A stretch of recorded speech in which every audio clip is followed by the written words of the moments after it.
Hey everyone, Dr. Bob Rowe. Now I must have a disclaimer at the beginning of this because this is my opinion. Now what I'm doing is I'm looking at the best practices for chiropractors from the association, and it's a draft position, so I'll be a little bit hard on this mainly because of my experience with marketing and with my years on the College of Chiropractors. But as I'm going through this, there's a lot of things that I find that are some redundant and some kind of useless as far as my position goes. But let me just go through this. You make your own decision. I don't see much coming out from the association these days, so hey, maybe this will get them going a bit. Let's see. Okay, so let's look at this thing.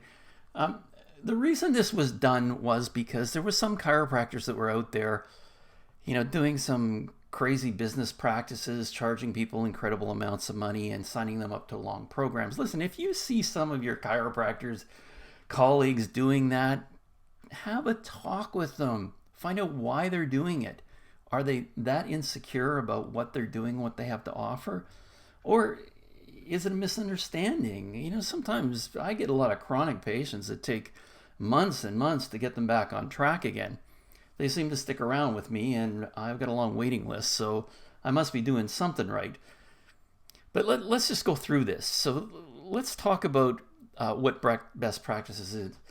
This, to me, is a marketing document, and I'll substantiate that in just a second. So let's go through it. And as a matter of fact, if you go to the College of Chiropractors, they would say that this was marketing too, if you were doing this on Facebook or something else like that. Anyways, so again, it's because a couple of chiropractors were going sour, maybe a few more, but it wasn't hundreds. It was just a few of them. But anyways, let's go through it. And again, the bottom line is the trust value of the profession.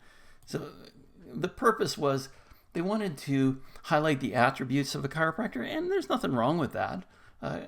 Unfortunately, there isn't any marketing expertise on the association board that I've seen, even the short time that I served on them. Okay, and clinical, academic, and business integrity, I think that's covered by the College of Chiropractors. But anyways, you decide on that. Best business again, these all seem to be about what the college is about. And if you look at the new information from the college for the annual general meeting, they're getting pretty strict about what's going on out there. So they're getting the message. I don't know why the association is trying to do this. Now, there's a thing in marketing that we use, and it's quite common. Really, it goes this way. People don't really care about how much you know until they know how much you care. And really, that's the bottom line. So let's look at this. The question I have is, how will this get the attention of anybody anyways? Listen, we're being attacked not because of what we do wrong, but because of what we do right. And I defy anybody to come up with any better logical reason for that. And that's basically what I see. So when I'm looking at this, check it out for yourself. Big Pharma owns the media, and they're not going to let us say anything. I was really surprised when my wife was watching the Ellen DeGeneres show, and she was complaining about a neck problem, and she actually mentioned chiropractor on a huge, big-time television show, her television show, and how her chiropractor helped her out. Listen, media's not on our side. We don't have enough money to convince the media to actually back us.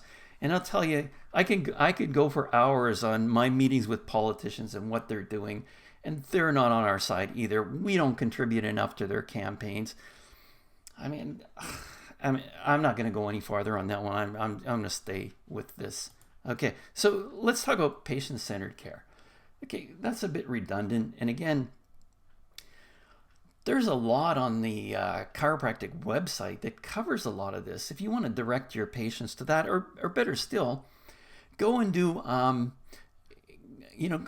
go yourself and take a look at the website and do a video cast. Go into the website and show your patients how to navigate the website.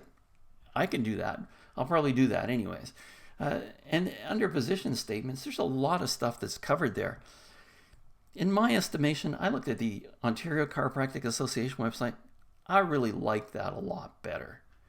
So let's look at the next heading, which was education. Okay, maybe we could put on the website that that yeah, everybody knows that our education is quite a long one, and that would be okay. I would think that should be on the website anyways. As far as continuing education, again, that's the college deal.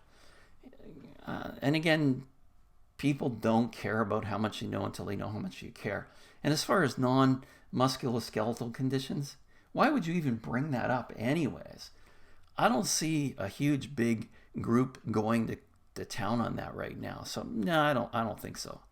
And as far as scope of practice goes, again, let's look at this for a second. Who's asking about differential diagnosis? Who's really doing that? Is that for our benefit? Again, politicians don't really care. They're just going to come down on us anyways if we step on the toes of big pharma. So, and scope of practice is really a more of a college concern. So that's my take on scope of practice, differential diagnosis, and again, who's gonna ask? As far as team-based care, yeah, I have a team of alternative practitioners I work with. It's great. I don't advertise it, but hey, does your acupuncturist come to your office and do acupuncture for you in your own office? Mine does. Yeah, I know them that well, and I'm friends with them. I'm friends with other practitioners, physios, and naturopaths, massage therapists, yoga practitioners. I'm good friends with a lot of those. Do I need to state that all the time? Maybe it'll get us some points, but I don't see it anywhere on the website. Another one, referrals. Okay, man. Okay, this one got me a little bit upset. Again, this is more about a college issue. This whole thing about a radiologist. Listen, if you were to go to and talk to an orthopedic surgeon and say, hey, the Association of Radiologists protocols said that you should wait so long before you do an x-ray on somebody's low back. They'd tell you to take a hike.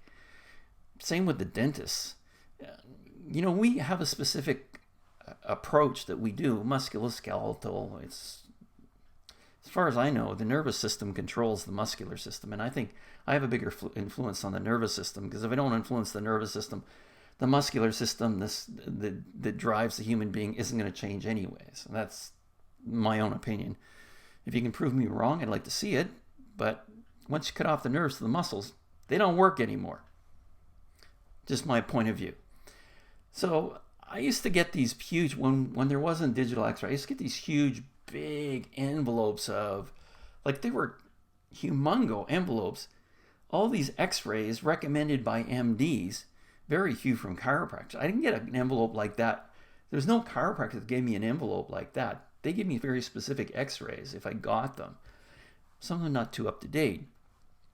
So I don't get where we're trying again to prove to somebody that, oh yes, we're being good people.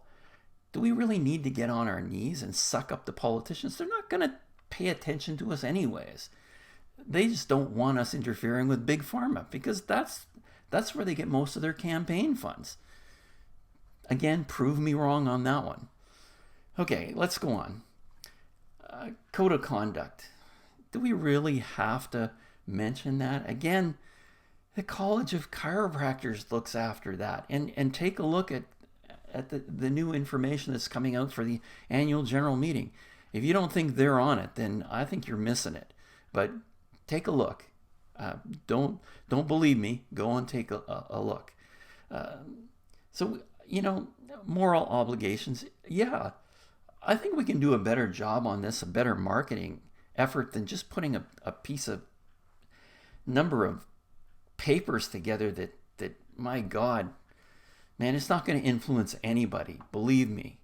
You're going to influence more people in your practice than this is going to influence.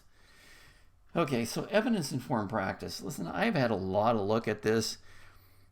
I'll do listen, I'm going to do a separate video on that, but listen, there is a lot of questions on evidence-informed practice, and I don't want to go on a long rant on this right now.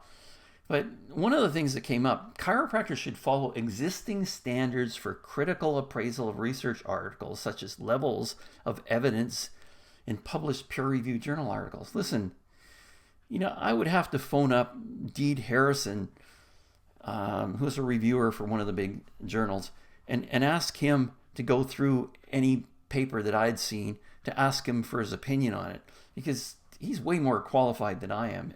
And at this point in my life, I don't know where I would go to get that qualified to actually review those things.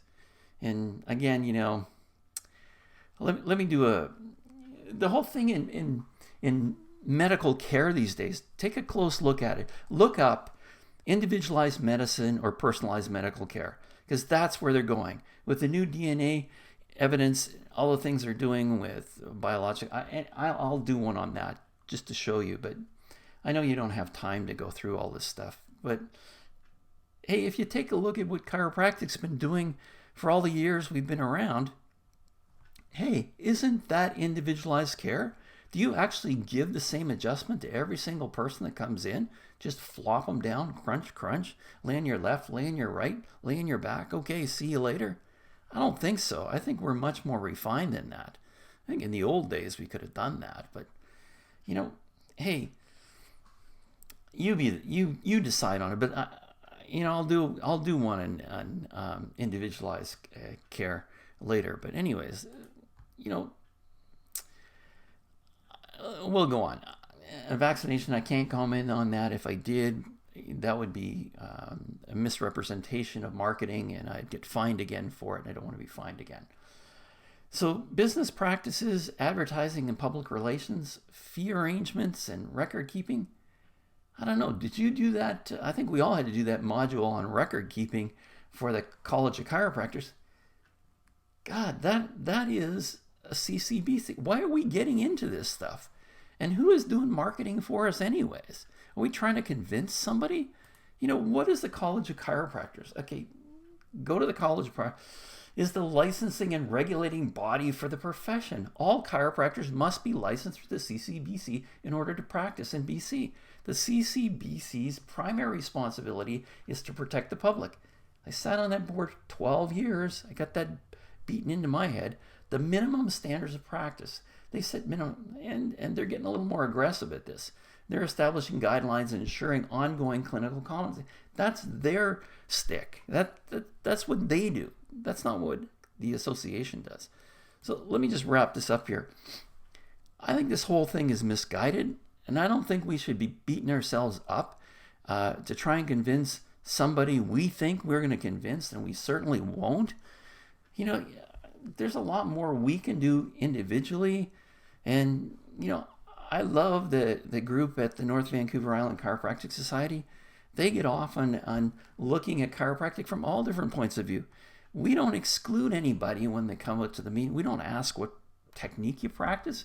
We support everybody, and I think that's why we should be doing it in chiropractic. Because I don't know about you, I tried to learn all the techniques in chiropractic. It is impossible to get good at every single one of them. By the time you get good at one, the next one you got to update yourself, and on and on and on and on and on. You get what I'm saying. Everybody is good at what they do. They're really good in the way they interpret it. And that we should celebrate that, not beat everybody up on it, trying to use some kind of peer-reviewed papers. There are so much differences in every patient that comes in. If I was trying to find a peer-reviewed paper that identified what I was supposed to do with that, I'd spend the rest of my life and never be able to see a patient. So let me finish off with this thing here. If you want a better public image, you got to get out there.